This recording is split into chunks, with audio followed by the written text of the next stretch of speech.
नौजवान मित्रों, मुझे भी कभी ये लिखने का अवसर मिलेगा कि मैं भी सेप्ट का विद्यार्थी था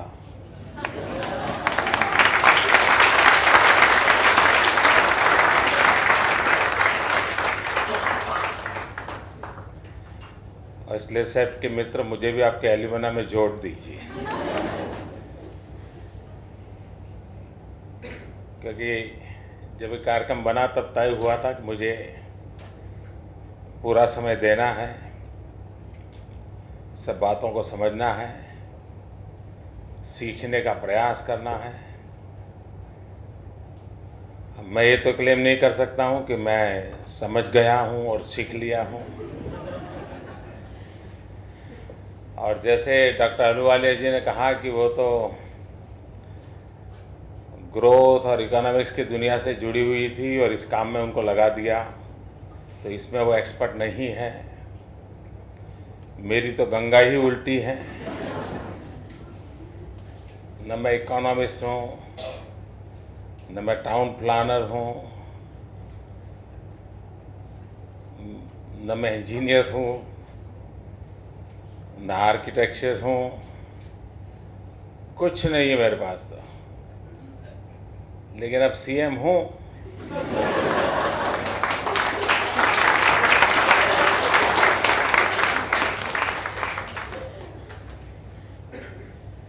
अगर सीएम है तो फिर सब जगह पर उसको जाना पड़ता है, बोलना पड़ता है। इसलिए मैं जो सारी बातें हुई है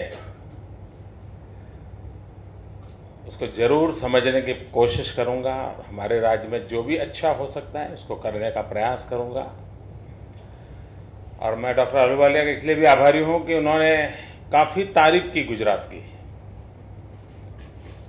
और आप लोगों को भी आश्चर्य होता होगा कि इतना सारा अच्छा है और आप तक पता भी नहीं है, क्योंकि हमारे देश में अच्छे की खबरें देने की परंपरा नहीं है। हिंदुस्तान को दिशा दिखा सके ऐसा कोई राजकोट पे काम हो रहा है, वो डॉक्टर अहलूवालिया जी से पता चलता है, लेकिन हमें अगल बगल में पता नहीं चल रहा है।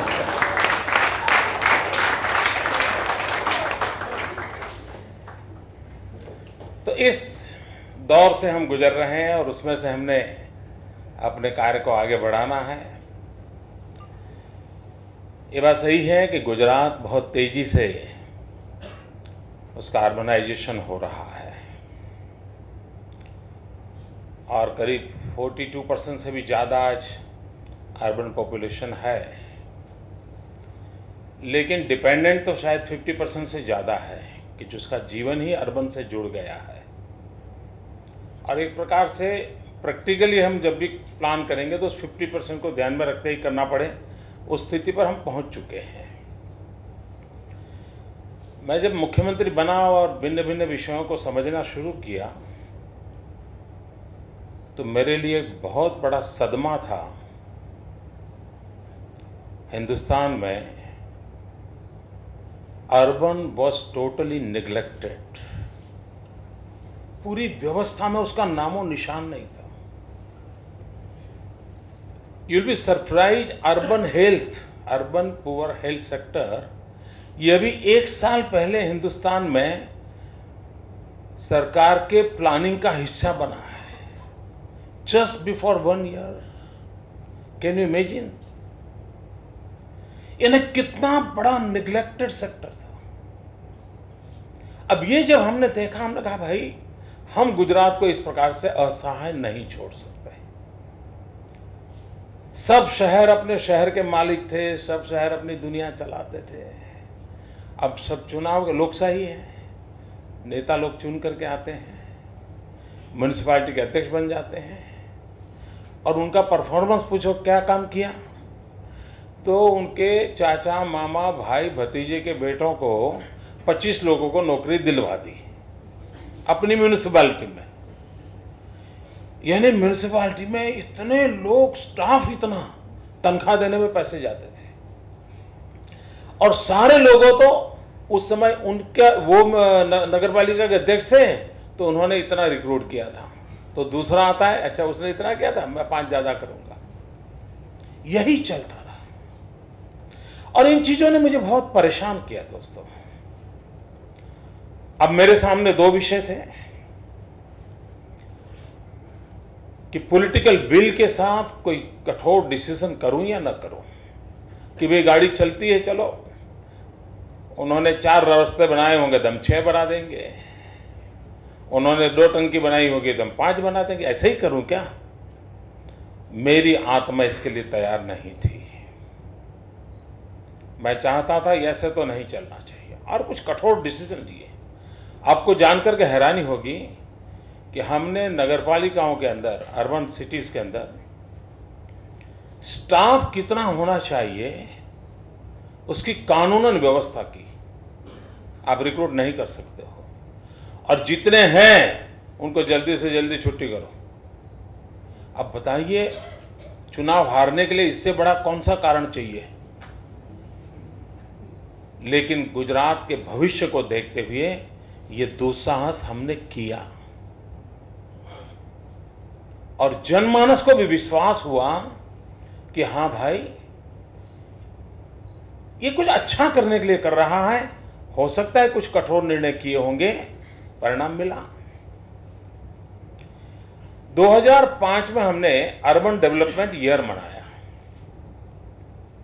वो इसलिए मनाया कि हम सब लोगों को चाहते थे इस बार एक मनोमंथन हो जाए, व्यापक डिबेट हो, पूरी गवर्नमेंट मशीनरी को अर्बन एक एजेंडा सेट करने का मन कर जाए, उनकी जो सोच है उससे बाहर निकाल के उनको कहें कि भाई ये करना पड़ेगा। और पूरी गवर्नमेंट सिस्टम को अर्बन ईयर के कारण हमने मोटिवेट किया, मोबिलाइज किया, उनको एजुकेट किया, हमने डिबेट्स किए, डिस्कशन किए, कई डिसीजन किए। अब जब 2005 में हमने अर्बन डेवलपमेंट ईयर मनाया, उस समय मुझे मालूम नहीं था कि 2005 में नगरपालिका और कॉरपोरेशन के चुनाव होने वाले हैं। अभी हमारी गलती हो गई। अब हमने तय कर लिया कि 2005 में नगरपालिका वर्ष मनाएंगे, शहरी विकास वर्ष मनाएंगे। अब उसमें एक बड़ी आफत आई कि जो एंक्रोचमेंट था उसको हटाना। अब जैसा मेरा नेचर है, मैंने अफसरों के साथ बैठ के बात समझी और मैंने कहा हटाओ, जो भी इस प्रकार का एंक्रोचमेंट हटाओ। थोड़ा काम शुरू हुआ तो मेरी पार्टी के लोग आकर मुझे भिड़ गए, अरे सीएम साहब आप क्या कर रहे हो, ये नगरपालिका चुनाव है, 6 महीने के बाद हम तो हार जाएंगे। बहुत बड़ा संकट था, कैन यू इमेजिन, बहुत बड़ा संकट था। और आपको जानकर के आनंद होगा मेरे नौजवान मित्रों, मैंने कहा कम वॉट में, अब मैं गलती कर चुका तो गलती, मैंने डिसीजन लिया है, now I am going to implement it. और 2 लाख ऐसे एंक्रोचमेंट हटाए, 2 लाख अहमदाबाद के, महानगर के और गुजरात की 150 के करीब नगरपालिका, 2 लाख। कितना आक्रोश होना चाहिए था, लेकिन सच्चाई का ताकत इतनी थी कि इतना सारा करने के बाद 2005 में 90% विक्ट्री मेरी हो गई, मेरी पार्टी की हो गई। मैं ये पहलू इसलिए कहता हूं कि सचमुच में रुकावट का कारण सिर्फ पॉलिटिकल होता है, ये सही नहीं है। बहुत कुछ करने का सामर्थ्य भी पॉलिटिकल विल में होता है और उसी से परिणाम आता है। और उसका नतीजा हुआ कि आज अर्बन डेवलपमेंट की ओर हमारी एक विजन बन गया। हम बहुत नई चीजों को हर बार कर रहे हैं। मुझे याद है, मैं 2001 में पहली बार जब मुख्यमंत्री बना था, उसको यात्रा 10 साल पूरी हो गई कल। आपको जानना है उस समय बजट कितना था? 2001 में, ये टीवी पर नहीं आएगा, टीवी पर तो कल आपने शायद डिबेट देखी होगी, भरपूर गालियां पड़ रही थी और पता नहीं कहां से वो फिगर लाते वो भी मुझे समझ नहीं आता है। 2001 में गुजरात का अर्बन डेवलपमेंट का बजट था 250,000 crore rupees, I think 250 crore rupees, 250 crore. आज इतने कम समय में it has already cross more than 3,000 crore rupees. यानी अगर एक विषय को हाथ में लेते हैं तो किसी मैं जानता हूं उसके लिए 50 चीजें करनी पड़ती हैं, उसको किया। हिंदुस्तान सरकार के पास या राज्य सरकार भी कभी अर्बन डेवलपमेंट के 1 रुपया देती नहीं थी, कभी भी नहीं। हमने पहले अटल जी से नाम से एक अर्बन फाइनेंस की स्कीम बनाई थी, उसको आज 10-12 साल हो गए, उसको हमने लागू किया था। इस बार हमने स्वर्णिम जयंती के अंदर एक 7,000 करोड़ रुपए का पैकेज निकाला एंड ऑलरेडी हमने 4,000 करोड़ रुपया इन 7 महानगरों को बांट दिया, नगर पालिकाओं को बांट दिया अर्बन इंफ्रास्ट्रक्चर के लिए। अब जब पैसे इतने जाने लगे नगर पालिका और महानगर पालिका में, तब ध्यान में आया कि ये पैसे होने के बाद भी काम होने वाला नहीं है, क्योंकि उनके पास कहीं कानूनी व्यवस्था की कठिनाई है, कहीं गवर्नेंस के प्रॉब्लम है, कहीं मैन पावर के प्रॉब्लम है। अब रास्ता कैसे निकालें? अब जैसे ईश्वर ने हमें दी है, हमने एक रास्ता खोजा। हमने कहा कि जो इंजीनियरिंग के स्टूडेंट्स हैं उनके लिए इंटर्नशिप शुरू करो, जैसे मेडिकल के लिए होती है। और गुजरात में हमने शुरू की, वॉलंटरी बेस पे शुरू की। नौजवान विद्यार्थियों को, जो फाइनल के स्टूडेंट हुए, इनवाइट किया। हजारों की तादाद में एप्लीकेशन आने लगी और उसमें से हर साल हम कोई 350-400 नौजवानों को सिलेक्ट किया, इंजीनियर्स को, और 6 महीने हम उनको ले जाते हैं, नगर पालिकाओं में रखते हैं। नगर पालिका को एक टेक्निकल पर्सन की स्ट्रेंथ मिलती है और उस टेक्निकल के पर्सन को जो क्लासरूम में पढ़ता है उसको और अधिक अच्छे ढंग से सीखना पढ़ने का अवसर मिलता है। एक बहुत बड़ा कंबाइंड व्यवस्था हमने खड़ी की है और ये पिछले 3 साल से बहुत बढ़िया ढंग से चल रही है। मुझे बहुत ही अच्छा मैन पावर इस प्रकार से चल रहा है। लेकिन मेरा मत है कि जितने सारे विषय आए उसमें अगर मुझे कोई टॉप चीज देनी है तो मैं ह्यूमन रिसोर्स डेवलपमेंट को दूंगा, क्योंकि अर्बन गवर्नेंस ये विषय हमारे देश में डेवलप नहीं हुआ है। अर्बन लोकेलिटीज के लिए रूल्स एंड रेगुलेशंस के संबंध में हमारे देश में कोई मिनिमम, यानी मैं नहीं कहता हूं कि जम्मू के जो कानून हो वही नडियाद के हो, नॉट नेसेसरी, लेकिन कुछ कॉमन चीजें होनी चाहिए, वो हमारे यहां नहीं है। डिजास्टर एक बहुत बड़ा इश्यू है। अर्बन डेवलपमेंट के साथ डिजास्टर के लिए क्या रूल्स एंड रेगुलेशंस होने चाहिए? नहीं है। कलकत्ते में आग लगे, आग, और 6 दिन तक हम आग बुझा न पाए, वो कौन सा अर्बन डेवलपमेंट है जी?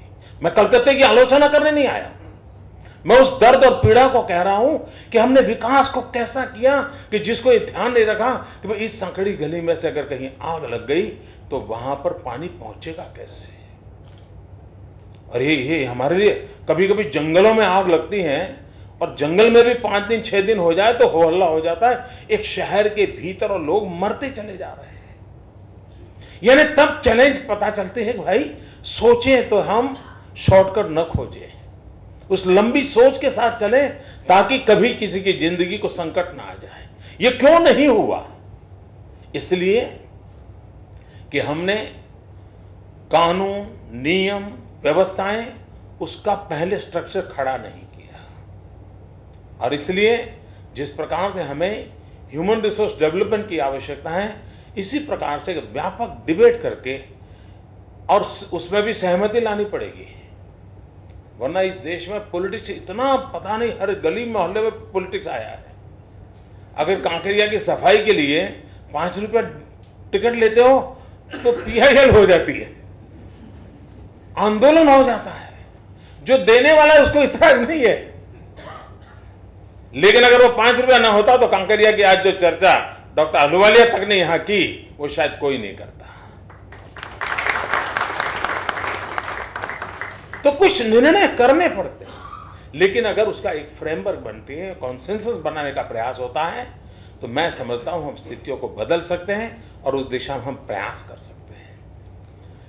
एक विषय आया अर्बन ट्रांसपोर्ट का। ये बात सही है कि हर शहर में जरूरत के अनुसार वो इवॉल्व होता है, कोई एक बहुत बड़ी सोची समझी व्यवस्था के तहत नहीं होता है। लेकिन मैं इस बात से सहमत हूं कि डेवलपमेंट में प्राथमिक रोल प्ले करता है ट्रांसपोर्टेशन। आप लोगों को याद होगा, जो नौजवान मित्र हैं उनको याद नहीं होगा क्योंकि वो बहुत छोटी आयु होगी उनकी, लेकिन जो यहाँ बड़े मित्र बैठे हैं अगर उनका ध्यान हो तो, हम लोग 87 में पहली बार अहमदाबाद म्युनिसिपल कॉरपोरेशन में चुनाव जीते थे, फर्स्ट टाइम हमारी भारतीय जनता पार्टी के पूरे इतिहास में। और उस समय हमने एक छोटा निर्णय किया था, और सुविधा ये थी कि स्टेट गवर्नमेंट में हम पार्टनर थे, तो स्टेट गवर्नमेंट चिमन भाई के साथ थे, तो वहाँ उस चीज़ को करवाना भी हमारे लिए संभव था। तो हमने एक निर्णय ये किया था कि अहमदाबाद की AMTS जो बस है उसको बोपल तक आगे ले जाएंगे, लांभा तक आगे ले जाएंगे। ये हमने उस समय किया था। उस समय ये जंगल थे। जस्ट बिकॉज ऑफ AMTS व्यवस्था नई लोकेलिटी वहां खड़ी होने लग गई। एक ही कारण था कि लोगों को शहर जाने के लिए बस की सुविधा मिली थी। तो उस एक पूरा 10 साल का तबका ऐसा था कि शहर पर बर्डन आने से बच गया, वरना इतना बड़ा तूफान खड़ा हो जाता, वो एकदम से बैरिंग कैपेसिटी की व्यवस्थाएं हो गई। एक छोटा सा डिसीजन था और राज्य सरकार ने उसको स्वीकार किया था। क्या भारत की रेलवे आपके इस पूरे प्रोजेक्ट के साथ आपके साथ बैठ सकती है?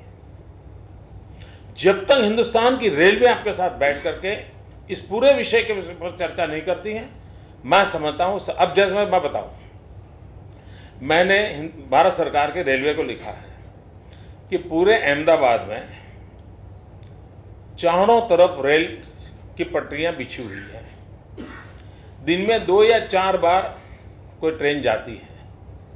मैंने कहा भाई पटरी हमें दे दो, हम उस पर ट्रेन चलाएंगे हमारे शहर के लोगों के लिए, और आपकी चलती रहे, उसको हम रोकेंगे नहीं। अब बताइए जी, नहीं मिली मुझे परमिशन।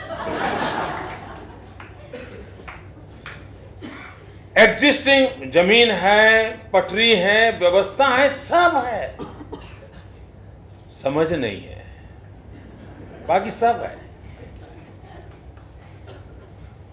और आज भी मेरा मत है कि अरबों खरबों रुपयों को हम बचा सकते हैं। उसी प्रकार से हमने एक भविष्य में क्या हो सकता है उसका अंदाज करते हुए एक कल्पना की है और आयोजन भी शुरू किया है। ट्विन सिटी कंसेप्ट, आप न्यूयॉर्क न्यू जर्सी देखिए, ट्विन सिटी कंसेप्ट काफी डेवलप हुआ है। हमने ट्विन सिटी कंसेप्ट जैसे सूरत नवसारी, अगर सूरत नवसारी को आप साइमल्टेनियस डेवलप दोनों को लिंकेज देते हैं, और लिंकेज देने का मतलब है ट्रांसपोर्टेशन मेनली चीज होती है, आप डेवलपमेंट के मॉडल को बहुत अच्छे ढंग से विकसित कर सकते हैं। बड़ौदा हालोल, अहमदाबाद गांधीनगर, सुरेंद्र नगर बटवाण, आदिपुर गांधीधाम, कई ऐसे आपको मिलेंगे कि जिसके बीच में ज्यादा अंतर नहीं है और डेवलपमेंट का मॉडल बना है। तो इंफ्रास्ट्रक्चर के कम खर्चों से आप पूरे नए विकास के मॉडल को और आगे बढ़ सकते हैं।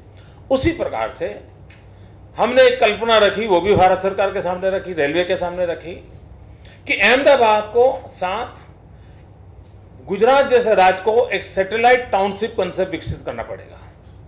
अगर हम सैटेलाइट टाउनशिप विकसित नहीं करते हैं तो शायद हम अर्बन डेवलपमेंट के इस जो रेट है ग्रोथ का, किसी सरकार की ताकत नहीं है कि वो जैसे अभी बताया कि इतना रुपया नहीं कर सकते, और जैसा उन्होंने हिस्से बताए 5 लाख 7 लाख 10 लाख के, तो वो करते करते तो और बढ़ जाएगा। ये स्थिति आने वाली है। अब ऐसी स्थिति में करो क्या? तो हमने एक नए मॉडल इन बिटवीन व्यवस्था खोजनी चाहिए। तो हमने कहा कि भाई मुझे अहमदाबाद के आसपास सैटेलाइट टाउनशिप डेवलप करने का मेरा मॉडल है मेरा, और उसमें सबसे बड़ी आवश्यकता है रेलवे कनेक्टिविटी। हमने कहा अहमदाबाद सैटेलाइट टाउनशिप में विरमगाम, साणंद, सरखेज रेलवे कनेक्टिविटी है, उसको इस अर्बन ट्रांसपोर्ट मोड के साथ जोड़ दीजिए। इधर कलोल, देहगाम, मेहमदाबाद, अहमदाबाद के 100 किलोमीटर की रेंज के अंदर जितने छोटे छोटे टाउन्स हैं उसको ग्रो करने का अवसर दीजिए, और उनको अहमदाबाद से डिपेंडेंस है तो उनको जोड़ दीजिए। उसी प्रकार से आज हमारे रेलवे का जो इंफ्रास्ट्रक्चर है, शायद उस इंफ्रास्ट्रक्चर पे 20% टाइम होता है मैं अनुमान से कह रहा हूं, मेरे पास फिगर नहीं है, कि जबकि एक्चुअली पर्टिकुलर प्लेस पर व्हीकल जा रहा है, ऐसा 20% है, 80% खाली पड़ा है। क्या हम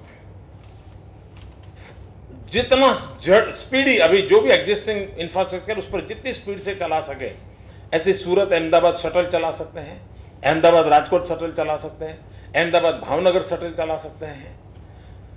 अगर ये हम ट्रांसपोर्टेशन व्यवस्था का मॉडल खड़ा करते हैं तो आपकी इंटरकनेक्टिविटी इतनी एक दूसरे को स्ट्रेंथन करेगी। और मैं तो यहां तक गया हूं, भारत सरकार को लिखा है कि कभी कभी डेवलपमेंट में कुछ चीजें शोकेस करने के लिए करना बहुत जरूरी होता है। हमें पसंद हो या ना हो, हमारे देश का जो माइंड सेट है वो इसको एक्सेप्ट नहीं करता है, टॉलरेट नहीं करता है, और मीडिया में आपको इतनी गालियां पड़ती हैं आप कल्पना नहीं कर सकते। ये आईआईएम का बिल्डिंग जब बना, मैं उस समय के जो भी निर्णय करता हूं उनको बधाई देता हूं, वरना लोगों ने उनको नोच लिया होता कि बच्चों को खाने के लिए नहीं और तुम इतना बड़ा बिल्डिंग बना रहे हो। अखबार में पता नहीं क्या क्या कुछ छपा होता। लेकिन उस समय के जो भी निर्णय करने वाले होंगे, हम तो बहुत बच्चे होंगे उस समय, उन्होंने इतना बढ़िया एक भवन दिया, उसने पूरे दुनिया का ध्यान आकर्षित आईआईएम इंस्टीट्यूट के कारण किया, at the same time IIM campus के कारण भी किया था। चीन पूरा समृद्ध नहीं हुआ है, लेकिन चीन का ईस्टर्न पार्ट जहां सांघाई वंगाई तो 2-3 उन्होंने शोकेस कर दिए, सारी दुनिया को खींच लिया और उससे आगे परकोलेट करके बढ़ाए गए। हमने पूरे अहमदाबाद को बदला नहीं था, कांकरिया बदला, विश्वास पैदा किया, बदला जा सकता है, बदलना शुरू हो गया। तो शोकेस करना होता है, और इसलिए मैंने भारत सरकार कहा है कि अहमदाबाद मुंबई जापान से भी स्पीडी हो सके तो दुनिया की सबसे स्पीडी एक ट्रेन हमने शुरू करनी चाहिए, और उस ट्रेन में मुंबई अहमदाबाद 2.5 घंटे में जाना चाहिए इंसान। अब देखिए कैसा बदलाव आता है, और ये सब संभव है। ये मुंबई की संकटों से मुंबई को अगर बाहर लाना है ना, तो पुणे जाने से नहीं आएगा, ये समझ के चले लोग, क्योंकि मुंबई का टेम्परामेंट बिजनेस से जुड़ा है, बिजनेस गुजरात के ब्लड से जुड़ा हुआ है, वो नेचुरली वहां जाता है। और पढ़ना होगा तो पुणे जाएगा वो। सरस्वती पूजा उस तरफ है, लक्ष्मी की पूजा इस तरफ है।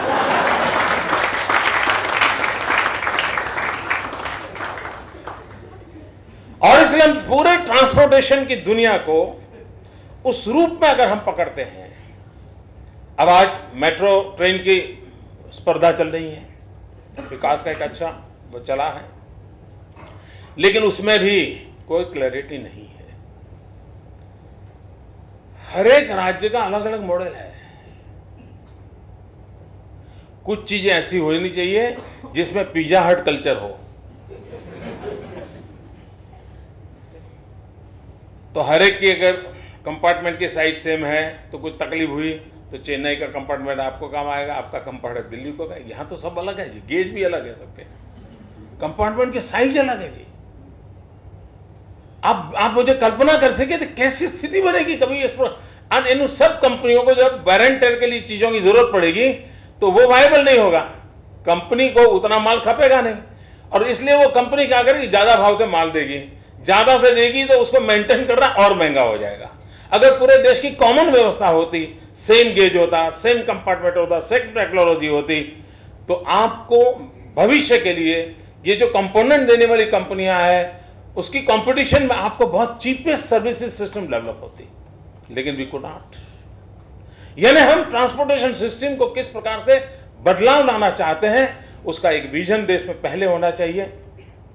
एक विषय आया लेबर का, मैंने भारत के प्रधानमंत्री के सामने एक प्रस्ताव रखा था। एक बार हमारी चीफ मिनिस्टर्स की मीटिंग थी एनडीसी की, तब मैंने आग्रह से विषय रखा था, चंद्रबाबू भी मुख्यमंत्री थे, तो ऐसे हम लोगों की थोड़ी ऐसे विषयों में रिफॉर्मिस्ट मूड रहता है, तो हमने विषय रखा, हमने कहा ये किसी जमाने में लेबर सब्जेक्ट भारत सरकार रखे वो जरूरी होगा, लेकिन अब आप ये त्रिपगी दौड़ क्यों करवा रहे हो? वो अलग दौड़े तो तेजी से दौड़ेंगे, लेकिन दोनों का एक पैर बांध लोगे तो स्पीड कम हो जाएगी। हमने कहा हिंदुस्तान के कई राज्य हैं जिनको लेबर प्रॉब्लम है ही नहीं, लेबर ही नहीं है। अब वो निर्णय करता है कि लेबर रिफॉर्म हो या ना हो, बताओ। अब वो क्या करेगा भाई? वो कैसे तय करेगा लेबर प्रॉब्लम हो? लेबर, मैं कहा इसको स्टेट सब्जेक्ट बना दीजिए। जो प्रोग्रेसिव स्टेट होगा वो अपना लेबर रिफॉर्म करेगा, जो प्रोग्रेसिव नहीं होगा, जिसको लगना है धक्कियां से जिंदगी जीनी है, वो जीता रहे, अपना लाल झंडा लेके घूमता रहे।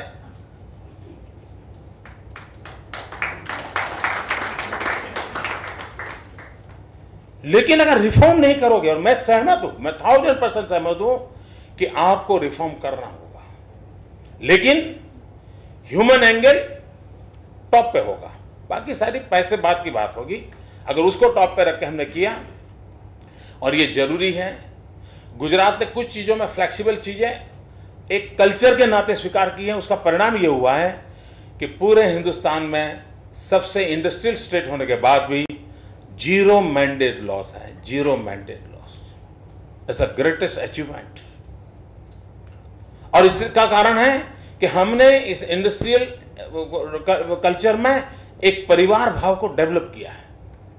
इन्वेस्टर हो, मैनेजरियल टीम हो, इंटेलेक्चुअल इनपुट देने वाले लोग हो, टेक्निकल पर्सन हो, एंड लेबरर्स हो, they are all one family. ये फैमिली कल्चर डेवलप किया है, उसी का कारण है जीरो मैंडेट लॉस है। लेकिन फिर भी कभी ना कभी तो उसको कानूनी आधार की जरूरत है, रिफॉर्म की जरूरत है, और जितना हो सके जल्दी भारत सरकार इसको स्टेट सब्जेक्ट बनाए, बहुत बड़ा लाभ होगा। स्टेट सब्जेक्ट बनाए। एक बार एक विषय को लेकर के हमारी प्रधानमंत्री के साथ मुलाकात थी, तो ऐसे ही उनके पास भी समय था, और होता ही है उनके पास।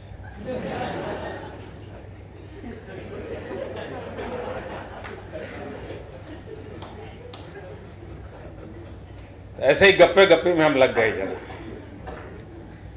हमने कहा साहब, ये आपका जेएनयू आरएम जो है उसका आप एक पानी देना भैया, सेकंड जनरेशन पर सोचिए आप। मैंने कहा रोड बनेंगे, फ्लाईओवर बनेंगे, बनेगा, अच्छी बात है, और भी बढ़ाइए। तो ये बोसी से जान नहीं आती व्यवस्थाओं में, इमारतें जिंदगी नहीं देती जी।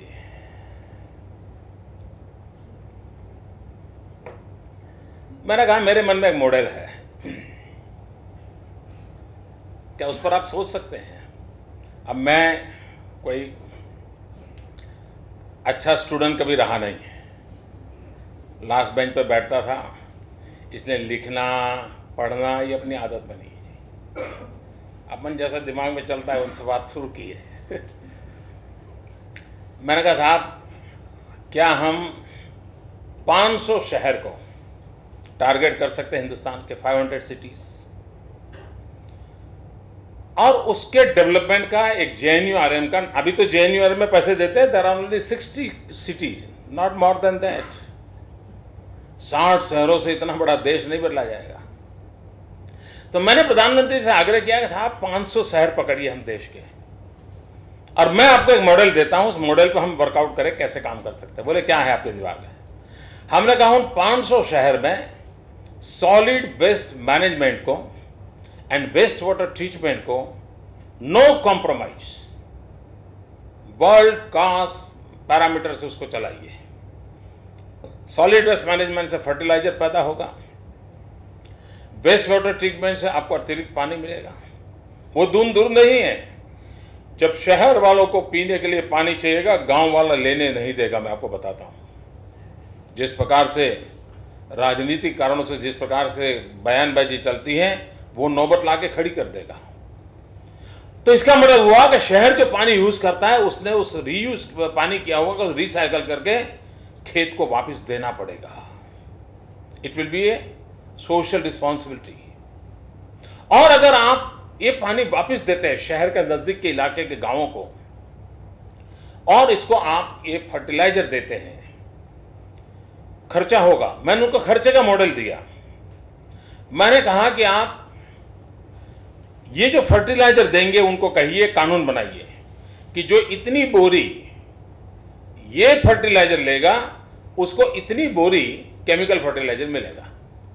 तो ये जो 500 शहर में फर्टिलाइजर पैदा होगा आपका, ये खातर उनके काम आ जाएगा और आपकी इस उत्पादन से जो सब्सिडी बचेगी, केमिकल फर्टिलाइजर से जो सब्सिडी बचेगी, क्योंकि उतना केमिकल फर्टिलाइजर कम होगा, वो सब्सिडी को आप वायबिलिटी गैप फंडिंग के लिए अर्बन इस एम्यूनिटी के डेवलपमेंट के दीजिए विद परफेक्ट रेवेन्यू मॉडल।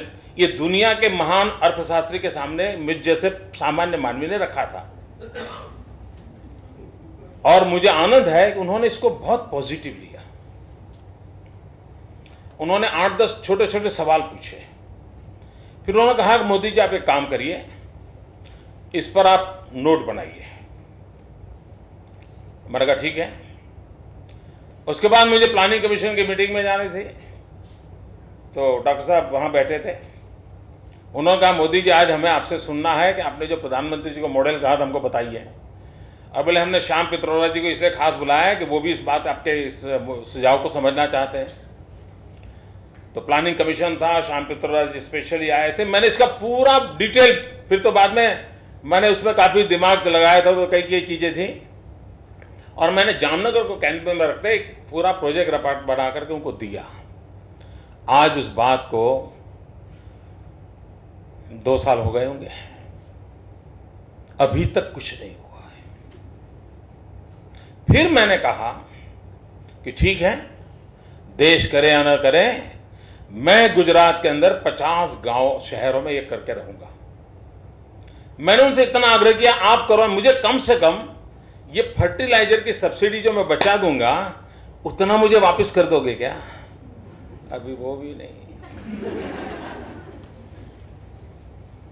अब ये जो बदलाव लाने के लिए जो इनिशिएटिव लेने चाहिए उसको उस प्रकार से रिस्पॉन्ड मिलना चाहिए।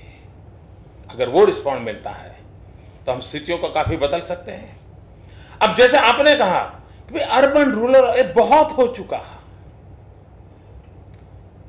और इसी के कारण क्या हुआ, पहले हमारे यहां जैसे गुजरात में हम सीना तान के घूम रहे थे 1990 तक कि हमारे पास एक डेवलपमेंट का गोल्डन कॉरिडोर है।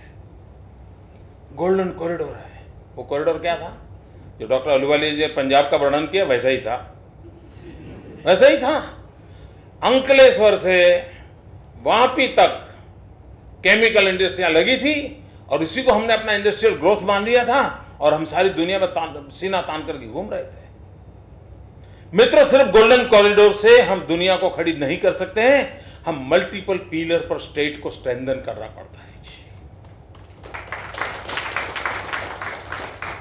मैं यूनिवर्सिटी में आया हूं इसलिए थोड़े शब्द आपके आ जाते हैं। एनवायरमेंट का इफेक्ट होता है लेकिन सेट में और ज्यादा असर तो वो अच्छा है।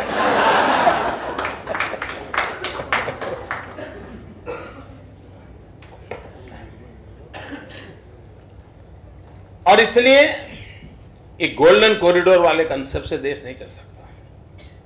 इस प्रकार से डिवाइड अवस्थाएं, इससे काम नहीं चल सकता है। उसमें से एक हमने योजना बनाई है। एक तरफ अर्बन डेवलपमेंट का विषय होता है, एक तरफ रूरल का होता है। हमने एक खोज की है रर्बन। हमने कहा है आत्मा गांव की हो, व्यवस्थाएं शहर की हो। और इन चीजों का फायदा कैसे मिला है मुझे याद है, इसके मैं अनुभव से बताता हूं। हम जब नए नए मुख्यमंत्री आए तो तब तो मेरा शपथ विधि भी नहीं हुई थी। मैंने यहाँ सर्किट हाउस में कमरा किराए पर लिया था, मैं दिल्ली रहता था तो कमरा किराए पर लिया। मैंने कहा भाई शपथ नहीं होता है तब तक तो रहने के लिए जगह चाहिए, मेरे पास कुछ है नहीं। तो हमारी पार्टी ने सर्किट हाउस में कमरा बुक कर दिया गांधीनगर में। अब शपथ होने में कोई 5 दिन बाकी थे, लेकिन हवा तो पकड़ गई थी, ये मुख्यमंत्री बन गया। हमारे देश में कुछ लोग तो बहुत पहले ही बना देते हैं। तो लोग मुझे मिलने आते थे, पत्रकार मित्र आते थे और मैं कई सालों के बाद गुजरात से बाहर था, तो कई 6-7 साल के बाद वापस आया था। जो भी मुझे मिलता था वो ये कहता था कि मोदी जी एक काम जरूर करना। मैं पूछा क्या भाई? बोले आप सरकार पर मुख्यमंत्री बनो, कुछ और कर पाओ या ना कर, एक काम जरूर करो। मैंने कहा क्या? बोले कम से कम शाम को खाना खाते समय बिजली मिले इतना तो करो। ये लोग मुझे कहते थे। मेरे मन को भी होता कि मैं भी छोटे से इलाके से आता हूं, तो मैं बचपन मैंने देखा है अपना 10वीं के एग्जाम हो और लाइट चली जाती थी, माँ बीमार हो पंखा नहीं चलता था, तो हमने सॉल्यूशन शोधने के लिए चर्चाएं शुरू की। वो सुधीर भाई उस समय हमारी टीम में थे वहां सरकार में। मेरी सारी सरकार ने मुझे कह दिया कि साहब ये संभव ही नहीं है, आप उसकी कभी आरटीआई से फाइल मांगो, इतनी बड़ी फाइलें हैं। और सब अधिकारियों ने ना ना ना ना लिखा। फिर मैंने लिखा नहीं, इसको करना है। तो फिर वापस जाती थी, फिर आती थी। मेरे मन में था ज्योतिग्राम स्कीम का कल्पना, और ईश्वर ने मुझे एक विचार दिया था जो मैंने हमारे साथ, मैं टेक्नीशियन नहीं हूं, ईश्वर ने मुझे विचार दिया कि भाई हम एक सिर्फ खेत में पानी नहीं दे पा रहे इसलिए गांव को भी न दे। दिमाग में बैठता नहीं मेरे। और क्या कर रहा था? सिंपल सॉल्यूशन था दोस्तों, आपको जानकर हैरानी होगी, 60 साल में सॉल्यूशन किसी ने खोजा नहीं। हमने कहा भाई काम करो ना, एग्रीकल्चर फीडर अलग करो, डोमेस्टिक फीडर अलग करो, बस इतना कर दो बांट दो। अब वो रजिस्टर करते रहे। 2000 मेगावाट हमारे यहां बिजली कम थी, लेकिन just because of this technical solution 18,000 गांव को 24 घंटे 3 फेज अनइंटरप्टेड पावर मिल रहा है। और भारत सरकार पूरे देश को लिखती है कि गुजरात मॉडल पर आप ज्योतिग्राम योजना कीजिए।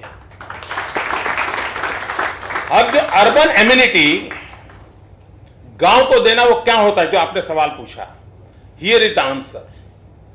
जब ये बिजली 24 घंटे गई, उसके बाद मैंने हमारी एक यूनिवर्सिटी को सोशियो इकोनॉमिक स्टडी करने का काम दिया। उसमें से एक बड़ा इंटरेस्टिंग स्टडी का जवाब आया है कि because of this Jyotigram scheme 33% urban की तरफ जाना रुक गया। 33%। इसका मतलब यह हुआ कि गांव के आज भी एक बहुत बड़ा तबका है कि जिसको अगर एम्यूनिटीज हो जाए तो सब, उसमें 3 चीजें एम्यूनिटी में मैं देखता हूं। इसको एक प्रॉपर रोड्स एंड ट्रांसपोर्टेशन व्यवस्था हो, कम्युनिकेशन एंड टेक्नोलॉजी और इलेक्ट्रिसिटी, ये सारी सुविधाएं हो, और बच्चों की शिक्षा की व्यवस्था हो। तो कोई गांव छोड़ने को तैयार नहीं है, वो भी अपनी शुद्ध हवा, अच्छा दूध, मां बाप के साथ रहने के लिए आज भी लोग पसंद करते हैं। गुजरात ने इस मॉडल को सक्सेसफुली अनुभव किया है। 33% कम हो जाना ये बहुत बड़ी बात है। पहले सूरत के अंदर नौजवान डायमंड कटिंग पॉलिशिंग के लिए जाते थे, एक एक कमरे में 30-30 लड़के रहते थे। सोने के लिए भी शिफ्ट रखनी पड़ती थी कि ये 2 शिफ्ट के लोग डायमंड कटिंग में जाएंगे और 1 शिफ्ट के लोग सो जाएंगे, फिर ये आएंगे तो ये उठ करके जाएंगे और वो सो जाएंगे। इतनी कम जगह में ये रहते थे। आज क्या हुआ, सभी गांव में वो लोग अपनी घंटी ले गए और गांव में डायमंड कटिंग पॉलिशिंग करते हैं, और सप्ताह में 1 दिन सूरत जाते हैं। इतनी छोटी पुड़िया होती हैं, 5 करोड़ के हीरो होते हैं, जाकर के देके आ जाते हैं। अगर हम इस गुजरात ने ब्रॉडबैंड कनेक्टिविटी किया, we are the first state in the country जिसने 18,000 विलेजेस में ब्रॉडबैंड कनेक्टिविटी की है। भारत सरकार ने अभी घोषित किया है पिछले बजट में कि वे 3,000 गांवों में ब्रॉडबैंड कनेक्टिविटी का प्रयोग करेंगे।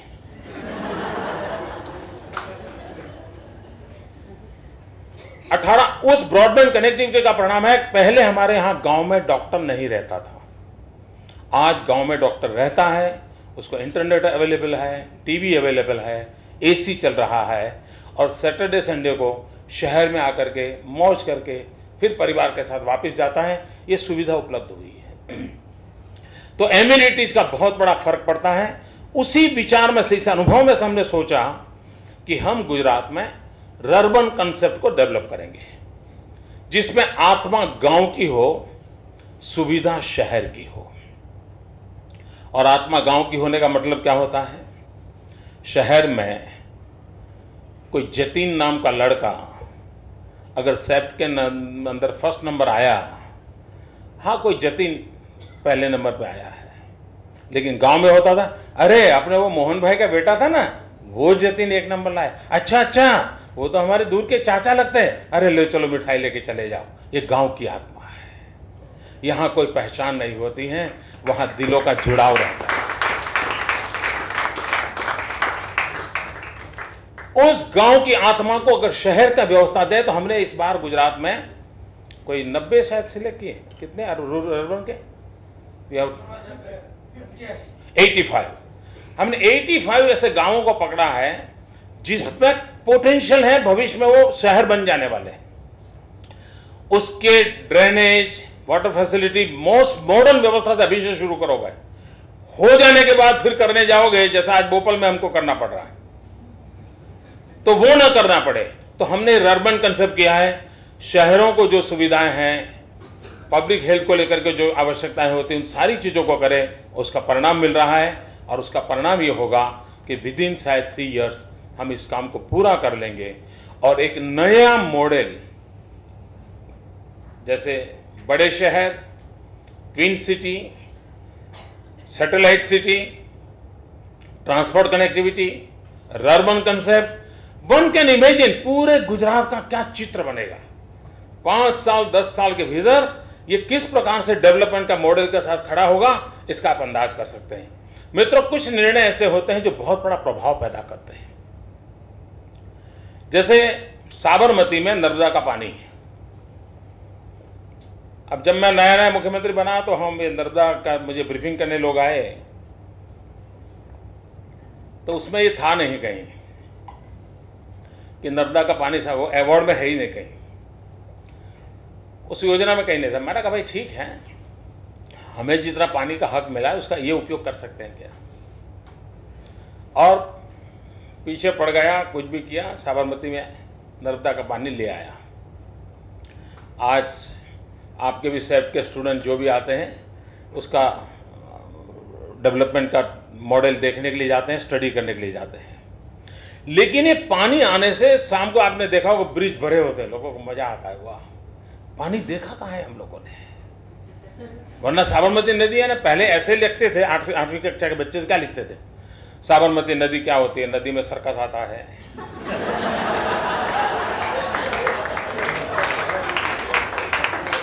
नदी में बच्चे क्रिकेट खेलते हैं, यही था जी, यही था। पानी नदी साहब, मुझे याद है एक हमारे मित्र ने मुझे कहा कि उसका बेटा स्कूटर पे वो जा रहे थे, तो ब्रिज करने में उसका स्कूटर बेचारे का चल नहीं पाया। बेटे ने कहा ये क्यों ऊंचा, ऐसा पहाड़ जैसा क्यों बना है। तो कह रहा था नीचे से नदी जाती। तो कह रहा नदी तो है नहीं नीचे, क्या रेत को नदी कहते हैं क्या। ऐसा सवाल एक छोटे बच्चे ने उसके बाप को पूछा था।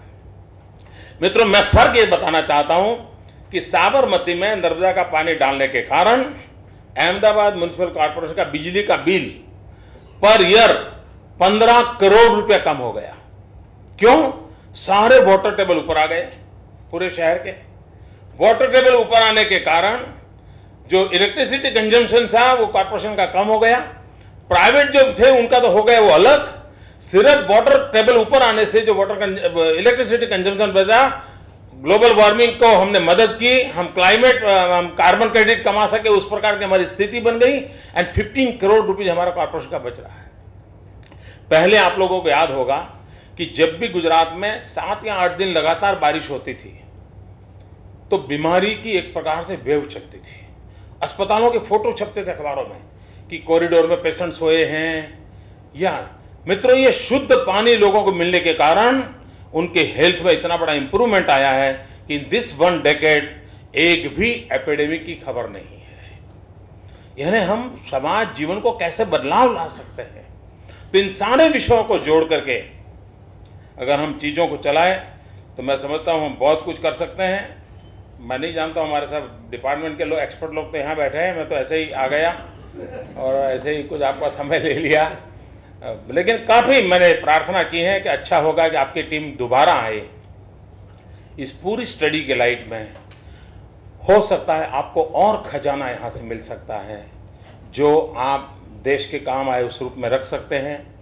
और अब इतना सारा आपका 2 साल का तपस्या है, उसके कारण आप भले ना कहें, लेकिन आप इस विषय के एक्सपर्ट हो गई हैं, तो अगर आप आए तो हमें आपका गाइडेंस भी काम आएगा। इसलिए मेरा आपसे निमंत्रण है कि आपके इस ज्ञान का, अनुभव का गुजरात को लाभ मिले, उसके लिए और अधिक आप हमें समय दीजिए। लेकिन जैसा आप सोच रहे हैं, हम पूरा आपको कोऑपरेट करेंगे और हम चाहेंगे कि देश अर्बन डेवलपमेंट को निगलेक्ट न करें। प्राथमिकता देना नहीं देना वो बहुत कहना कठिन है, लेकिन निगलेक्ट न करें। और पब्लिक प्राइवेट पार्टनरशिप का मॉडल अर्बन एरिया में बहुत तेजी से आगे बढ़ाया जा सकता है। गुजरात ने सक्सेसफुली किया है। मित्रों, गुजरात कितना एडवांस है। अहमदाबाद शहर है जिसने बॉन्ड निकाले थे और कब 450 करोड़ रुपए के हमने बॉन्ड कलेक्ट किए थे डेवलपमेंट के। और आपको एक और बताऊं, जब भारत पाकिस्तान का विभाजन नहीं हुआ था तब कराची ने ऐसे बॉन्ड निकाले थे। अब मूल कारण क्या? कराची वो भी गुजराती डोमिनेटेड था। कराची का सबसे बड़ा अखबार गुजराती भाषा में था। मुंबई भी गुजराती डोमिनेटेड था। तो ब्लड में, जेनेटिक सिस्टम में पैसा रहता है। तो कराची ने उस जमाने में बॉन्ड निकाला था, उस जमाने में। और इतना ही नहीं, अहमदाबाद म्युनिसिपल कॉरपोरेशन ने कराची के बॉन्ड खरीदे हुए हैं। आज भी हमारे पास वो बॉन्ड पड़े हैं। हमें पाकिस्तान सरकार से वो पैसा लेना है भी।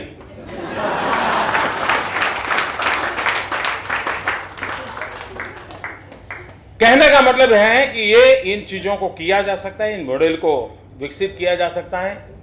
हम परंपरागत रूप से कितने फॉरवर्ड हैं, आपको आनंद होगा। आप में से दोस्तों कभी मौका मिले तो अहमदाबाद म्युनिसिपल कॉरपोरेशन में सरदार पटेल का एक छोटा सा हमने अभी म्यूजियम बनाया है। वो एग्जीबिशन देखने जैसा है। उस समय अर्बन डेवलपमेंट का विजन क्या था, आपको हैरानी होगी मित्रों। मोस्ट प्रोबेबली 1830 का एक डॉक्यूमेंट मिला है जिसमें अहमदाबाद को मरीन सिटी बनाना चाहिए, ऐसी प्रपोजल है 1830 में। क्यों? तो एक टेक्सटाइल बेस्ड सिटी था। अगर खंभात में जो शिप्स आते हैं, एक टनल खोदा जाए, उन शिप को अहमदाबाद तक लाया जाए तो मशीन लाने की सुविधा होगी, रॉ मटेरियल लाने की सुविधा और हमारा गुड बेचने की। 1830 में प्रपोजल था। आज जो हम बीआरटीएस देख रहे हैं वो करीब 1860 के आसपास पब्लिक ट्रांसपोर्टेशन मॉडल की उसमें चर्चा है। ये देखने जैसा है। ये विमेन रिजर्वेशन, कुछ लोग सीना तान के घूम रहे कि मैंने किया। गुजरात, बॉम्बे राज्य था, सरदार पटेल यहां मेयर थे और अर्बन बॉडीज में विमेन रिजर्वेशन का प्रस्ताव आया। बॉम्बे राज्य के अंदर आया, वो फिर नीचे कॉरपोरेशन से लेना था। अहमदाबाद म्युनिसिपैलिटी सरदार पटेल के नेतृत्व में पहली म्युनिसिपैलिटी थी जैसे उन्होंने 1930 में विमेन रिजर्वेशन का बिल पास किया था। और जब मुंबई राज्य में वो गया तो उसको रिजेक्ट कर दिया गया था। ये प्रोग्रेसिव टेम्परामेंट इस स्टेट का है, इस शहर का है। मित्रों, हम हर उस प्रकार के साहसिक कदम उठाने के लिए तैयार हैं। आइए हम सब मिलकर के आगे बढ़ें। आप सबके बीच आने का मुझे अवसर मिला, मैं आपका बहुत बहुत आभारी हूं। डॉक्टर अहलूवालिया जी का बहुत आभारी हूं कि उन्होंने हमें बहुत अच्छा मार्गदर्शन किया। धन्यवाद।